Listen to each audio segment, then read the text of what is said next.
Yes, ikaze kuri mwese abadukunda ndetse n'abadukurikira tubashimire kandi tubaha ikaze mu biganiro byacu. Twizere ko mumeze neza cyane, niba utameze neza mu buzima turakwihanganishije kandi turagukomeje. Wizere ko ejo cyangwa se ejo bundi bizagenda neza. Prophet Gatsima nge niko nkunda kumwita, ni umugabo wo guhamya ko hari igihe ushaka kuba uri mu buzima bumeze nabi ejo bikagenda neza. Sibyo Prophet? Ndabyemera 100%. Nawe hari igihe wari urimo ukavuga uti byari bikomeye? Byari bikomeye se kankwereka urumva? Wenda ntago abantu babyumva. Hari igihe twigeze gusenga. Nigeze gusenga, ndi gusengera ibiryo gusa. Uri kubwira Imana ngo iki ngo? Abantu bakoze amasengesho y'imisi 3. None bakoze amasengesho y'imisi 3. Ubwo barasoza bo bagiye kurya. Ngewe no nkaje nindimo mwimana Imana. Uyu munsi amasengesho y'imisi 3 nasoza. Ngewe nkabona honyo. Ndagushima. Icyo cyari none icyo gihe batanze na kado ndabyibuka. Bari bagiye buri muntu bamuye impano. Bariya ubu basanze ko none se ni gute umuntu agarira imbere y'abana akavuga ngo ibyo twavuze kera twe twaribeshye. Uzi impamvu bari baribeshye nkuko bagenzwe n'amahame y'ibihe y'idini. Ubundi dini rigira amahame yaryo. Sadeperi gusa sinaje kuyivugana narikunda rwose sinanayirwanya sinshaka no kumenya ibyabo ibyo sinshaka no kubyinjiramo. Nge ndimo ndabwira abana muri rusange sindi kubwira ADPR. Sibyo? No kuvuga ngo ibihe ahubwo bo bakeneye kubwira Imana. Urumva? Bakeneye kubaza Imana ngo ese bino bihe tugezemo tubyitwaremo dute? Mwuka aratangaza iki? Icyo mwuka azatangaza ari cyo bazagenderaho. Kuko ibihe byo n'ibingibi bitari ngibi bizahinduka kandi bizabura bihinduka. Ukubona umwana akura akagira umusatsi, ejo akagira amatwi, ejo akagira umusatsi w'inuza, ejo ukabona agize amabere, ni nako n'ibihe bihora bihinduka. No kuvuga ngo rero hari icyo bita imihindagurikire y'ibihe. None iteganya gihe ryo mu Rwanda iyo hari ikibazo ntiribanza gutangaza ikigiye kuba. Ahubwo nibabanze bamenye ngo ese mwuka w'Imana aratangaza iki? Arashaka ko twitwara dute? Kuko abambara amapantaro bazagwira, abiyogoshesha ingoyi bazagwira, abisukisha bazagwira, n'amatora azakomeza avuke, ndetse no ku munsi w'imperuka Yesu azaza uwo munsi harimo warishinze ari gushaka abayoboke. Impande ivuga ati stop, garukiraho birabaye. Imana nukuvuga ngo icyo nabwira abantu nkuko Imana yaduha ubwenge n'umwuka wera tukajyana n'ibihe bigezweho. Kandi ibyo bihe tukagengwa n'umwuka ariko ntitugengwa n'ibihe. Ntago ari ngombwa ko ibihe bituyobora, ahubwo tugomba kuyoborwa n'umwuka w'Imana akatuyobora muri bya bihe. Sinzi niba wumvise neza. Yo nkoze urugendo nkajya mu bice by'icyaro bigaragara ko abantu batarasobanuka bagifite, navuga ko reka kubita ubukene ariko nyine batarabona amafaranga menshi. Usanga imyizerere yabo igikomeye cyane. Ari abantu bakubona wasutse bagaca imanza bikaba ibindi. Naba bari kubivuga yo baguma muri ibyo bihe by'ubwo buzima bw'amabereho, nabo bari kuvuga ibindi. bari kuvuga ibindi. Yes. Kubera icyo amafaranga n'ubuzima bwiza buhindura abantu. Ubundi amafaranga ni musema kweli. Kubera iki ubuzima bwiza amafaranga ahindura abantu ku buryo n'abantu bibagirwa ibyo bavuze bakabihindura. Ndamutse mvuze ko abantu ibintu bavuga babitewe n'amafaranga ntabwo naba mbeshye. No kuvuga ngo ubu nawe Gatsima ibyo uri kuvuga ubu hagize hakazagira ukundi kuntu mu myaka izana bizaba bimeze. Hagiye nazasanga ibyo wavugaga wenda arimo n'abari kundeba bakabona nanjye hari ibyo nahinduye. Hari ibyo nawe wahinduye? Hari n'ibyo bari kundeba bati se wenda njye ntabwo nzi ibyo bari kumvuga ibyo nahinduye ibyo ari byo. N'abari kubireba wenda barabona ko hari ishoka byarahindutse, sibyo? Ariko kandi reka nongere mbwira abantu ikintu gikomeye. Abantu birirwa biruka mu madini ngo hano ngo niho bavuga ubutumwa bwiza, ngo hari abayobye, ngangaha bayobye. Nshuti zanjye murimo muribeshya, mugarukira aho ngaho. Mbabwire ngo aho kugira ngo uzahindure idini, uzahindure umutima. Muhindure umutima, iby'idini byo ni rusange. iby'idini byo ni ibintu bizahora bihindagurika. Mbere yuko mujya guhindura amadini, mubanze muhindura imitima yanyu. Mubanze muhindura imitima yanyu, yuzura urukundo, yige gukora neza, yige kuvuga neza, yige kugenda neza, sibyo? Igendere mu mahame y'Umwuka Wera. Naho guhindura amadini byo, n'ibyo ngaruka aho by'ubukire. Ntabwo Imana iduha amafaranga ngo tugume uko twahoze. Ahubwo irashaka ko duhinduka. Ariko muri ya muhindukire irashaka ko duhinduka duhesha Imana icyubahiro. Yes. Duhesha Imana icyubahiro, tuhesha ikuzo. Ntabwo ishaka ko duhinduka tujya gusambana n'abagore b'abandi, tujya mu businzi, tujya mu busambanyi. Ni byiza ko umukozi w'Imana ahinduka. Kuko buriya reka mubwire, niba ari ikintu cya mbere cyiza gishimisha. Damu. Uzi kugera mu rusengero warambaraga inkweto imwe, abantu bakabona urimo urahindura inkweto buri cyumweru, uzi ko bashima Imana ati ni ukuri Imana ivana kure pe. Uzi kuba waraburaraga ariko Imana ikaguha amafaranga yaguhinduye, nawe ukaba uri kugaburira abandi. Iyo ni imihindukire myiza. Iyo dushatse kuvuga ko amafaranga duhindura, ntabwo aduhindura tujyana mu bibi, yakaduhindura atujyana mu byiza. Kuko ngewe ntabwo nifuza gutunga amafaranga ngume muri bwa buzima bwo kwambara inkweto imwe. Ntabwo nifuza gutunga amafaranga ngo ngume muri ka kazu ka chambrette kera muri 2008 muri 2018 muri 2014 kare karananiye kukishyura. Ntabwo ubwo ari ubuzima. Imana irashaka ko duhinduka. Ni nako Bibiliya bivuze ngo muhinduke rwose mugize imitima mishya. Ntabwo ari imitima ya mbere mu guhinduka kwiza, sibyo? Ntabwo ari ugutembagara tujya mu manga. Ubundi reka mvuga akakantu, urumva? Iyo uri umurokore ukijijwe, Imana ikaguha amafaranga, iyo urebye nabi kiba ikiraro kikujyana Gehinomu. Subiramo ako kantu.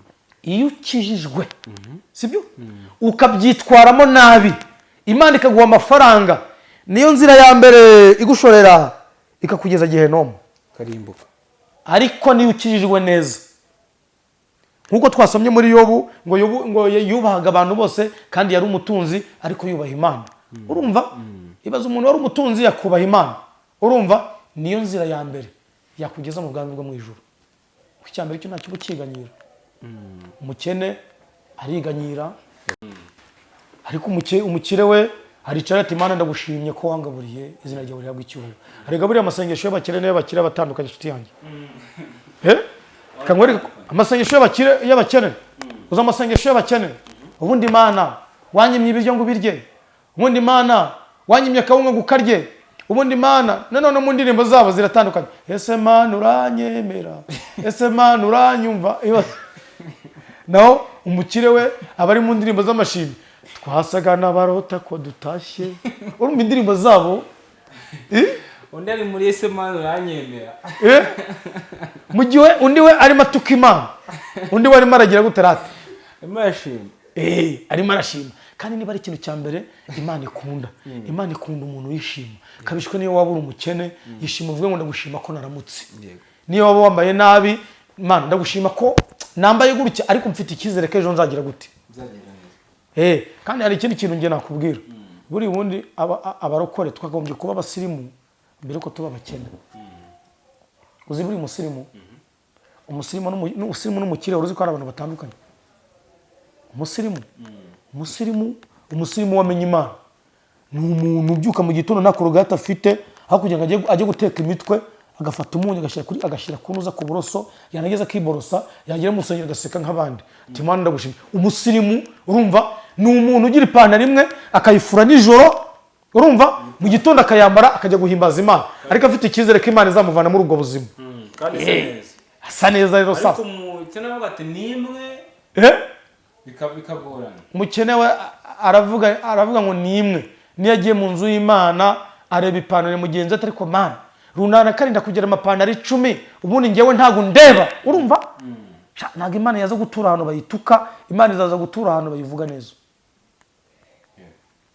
Bivuze ngo rero gukira kwacu bitubera ikiraro tukiza mu ijuru, byere kutubera ikiraro kiturimbura. Kuko umuntu wakize erega buriya ntubona ibingibi wumva ngo abantu barasambana. Hasambana wahaze inshuti yanjye, wasambana washonje. Babigoye. ni gute wajya gusambana abana bawe baburaye? Izo mbaraga wazikura hagana he? Ko wabona zijya guhinga umushiki, wabona zijya gukora ayo mabi. Ariko iyo umuntu amaze guhaga agafiriti kamugezemo, ubuzima bumeze neza, hari ibyo atangiye gutekereza. Ariko ntabwo byakabaye gutyo. Bibiliya yatubwiye ngo nimuhinduke rwose, mugize imitima mishya. Imana ntabwo ishaka ko ubukire bwacu buduhindura babi, ahubwo buduhindura beza. Nk'ubu dore ngewe nka viziyo numva iri imbere ahangaha, Imana izabifashemo. Ariko uzi kugera ahantu ugasanga umuntu ari ku nzira ukamugurira ipantaro yo kwambara. Uzi kugera ahantu ukaba uti Imana nanjye warantabaye. Nibyo Imana ishaka ko duhinduka. Ntabatembagajwe n'amafaranga kubera ko bayabonye, n'ubundi imbere nta gakiza bari bafite, kuko agakiza ntigahinduka. Niba utanabizi, agakiza karahindura ariko ntigahinduka. Cyo niko kuri. Bunambere ubwo nta uhindurwa n'amafaranga, n'ubundi imbere nta gakiza. Mukozi w'Imana, mbivugiye kuri kamera ndahangaha, urumva? Ndahamya neza ko agakiza gahindura ariko ntigahinduka. Niba warakageze ntabwo kazahindukamo ibintu. Agakiza karaguhindura kakakuvana mu businzi, wari umusinzi. Agakiza wari umunyamujinya kakuvana mu mujinya ukaba umuntu muzima. Ariko agakiza kaguhindura ukajya kwambara impenure mbere warambaraga. Gusa agakiza. Ngewe agakiza nzi karahindura ariko ntigahinduka. N'abandi batari muri comment kuba ugafite ugagendana n'ibihe ntabwo byo nabyo bikozwe. Cyane. Ukaba wakambara impenure ariko ukigafite. No, nakubwiye ngo agakiza ubwa ko niko kaguforoma ugomba kuba we. Ntabwo agakiza kaguforoma mu gihe utukisha izina ry'Imana. Ahubwo agakiza ko kaguforoma kugira ngo uheshe izina ry'Imana iki agaciro n'icyubahiro. Yes. Nicyo agakiza kamaze. Yego. Ariko banza urebe nk'ubwana reba ngiye mbere ariko nambaraga kera akubitamo paketi hano munsi y'imigabane ibiri y'amabuno hano hasi. Umva ko nabahejeje. Yego. Nanywa agacupa ngumva ko nabahejeje. Ariko agakiza karaje kangira umwana mwiza witonda, kankura kuri bya bindi byose nibwiraga ko ari byiza, kangira mwiza. Ubu ntacyo bintwaye. Agakiza karaguhindura, kakwigisha iby'ijuru, ndetse n'ikindi cya kabiri ku bumenyi bw'isi no kubidutwara by'isi, kakakwereka uko ugomba kwitwara muri ibyo bintu. Mu byahishwe waravuze ngo nzawubaka nzi ko ari ku ntebe ya shitani. Ariko ubwo utiyakanye izina ryanjye